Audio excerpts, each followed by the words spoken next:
আসসালামু আলাইকুম। 2026 সালের এসএসসি পরীক্ষার্থী, তোমাদের জন্য গুরুত্বপূর্ণ একটি আপডেট তথ্য ও নোটিশ। তোমরা যারা 2026 সালে এসএসসি পরীক্ষায় অংশগ্রহণ করবে, এই যে তথ্যটা বা আপডেটটা, সেটা তোমাদের জন্য খুবই ইম্পর্টেন্ট। চলো দেখে নিই সেই গুরুত্বপূর্ণ আপডেট বা নোটিশটি। এবং এটা প্রকাশিত হয় 18/1/2026 অর্থাৎ আজকেই, এবং প্রকাশিত হয় মাধ্যমিক ও উচ্চ মাধ্যমিক শিক্ষা বোর্ড ঢাকা থেকে। এবং এককভাবে এটা প্রত্যেক বোর্ডের জন্য প্রযোজ্য, বা প্রত্যেক বোর্ডই এটা হয়তো আলাদাভাবে নোটিশ দিয়ে দেবে।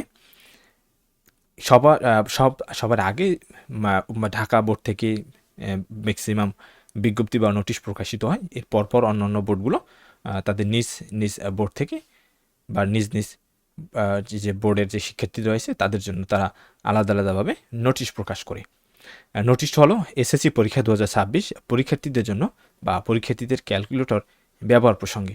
উপযুক্ত বিষয় প্রেক্ষিতে জানা যাচ্ছে যে এসএসসি পরীক্ষা 2026 পরীক্ষার্থীদের পরীক্ষার কেন্দ্রে নিম্নবর্ণিত সায়েন্টিফিক নন প্রোগ্রামেবল মডেলের ক্যালকুলেটর ব্যবহার করতে পারবে। অর্থাৎ তোমরা ইচ্ছে করলে যে কোনো একটি মডেল তোমার পরীক্ষার হলে নিতে পারবে না। নির্দিষ্ট এখানে 8টি মডেল দেওয়া হয়েছে। এই 8টি মডেলের ভিতর থেকে যে কোনো একটি মডেলের ক্যালকুলেটর তুমি নিতে পারবে, বিশেষ করে সায়েন্টিফিক ক্যালকুলেটরের ক্ষেত্রে। আর নর্মাল ক্যালকুলেটর তুমি যে কোনো ক্যালকুলেটর নিতে পারবে। এবং এখানে আরেকটা বিষয় হচ্ছে যেটা যে তোমাদের এখনই যদি তোমার এই যে ভিডিওটি যারা দেখছো, তোমরা তোমাদের বাসায় যে তোমাদের যে নিজস্ব ক্যালকুলেটর রয়েছে সেটার সাথে এখনই মিলিয়ে নাও।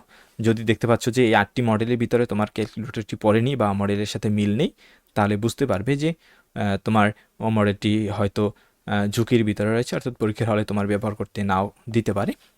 তাই তোমাদের সম্ভব হয় এখানে যে 8টি মডেল দেওয়া হয়েছে 8টি মডেলের সাথে মিলিয়ে তোমরা ক্যালকুলেটর সংগ্রহ করে নিবে। যদি কিনতে পারো তো কিনবে, আর না হয় তোমাদের যে যদি কেউ থাকে আশেপাশে বা কোনো বন্ধু বান্ধব বা তোমাদের যারা সিনিয়র রয়েছে তাদের কাছ থেকে তোমরা সেটা সংগ্রহ করে নিতে পারো। নাম্বার 1-এ রয়েছে FX 82 অর্থাৎ 82 MS।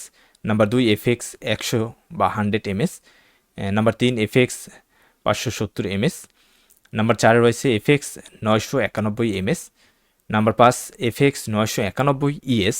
একইভাবে 991 এটা গেছে EX, তারপরে ES, তারপরে 991 ES প্লাস, এবং সর্বশেষ রয়েছে 991 CW। এখানে আরেকটি কথা বলা রয়েছে, উল্লেখিত ক্যালকুলেটর বা মডেলের ক্যালকুলেটর ছাড়াও শিক্ষার্থীরা সাধারণ ক্যালকুলেটর ব্যবহার করতে পারবে। যেটা আমি আসলে ইতিমধ্যে বলে দিয়েছি যে সাধারণ ক্যালকুলেটরের ক্ষেত্রে কোনো নিয়ম বাধা নেই, সেটা তোমরা নিতে পারবে। শুধু সায়েন্টিফিক ক্যালকুলেটরের ক্ষেত্রে এই 8টি মডেল তোমরা ব্যবহার করতে পারবে। ধন্যবাদ আপডেটটির জন্য। আশা করি তোমাদের এই আপডেটটি খুবই কাজে আসবে, কারণ খুবই একটি জরুরি বিষয় আমি মনে করি। কারণ তুমি যদি এর মডেলের বাইরে যে কোনো একটি মডেল নিয়ে যাও, সেক্ষেত্রে অনেক সময় পরীক্ষা হলে কিন্তু তোমাকে সেটা সেটা নিয়ে ঢুকতে দেওয়া হবে না, এবং তুমি কিন্তু একটি বিপদে পড়ে যেতে পারো। তাই এই নোটিশটি আশা করি তোমাদের জন্য খুবই উপকৃত হবে। ধন্যবাদ ভিডিওটির জন্য।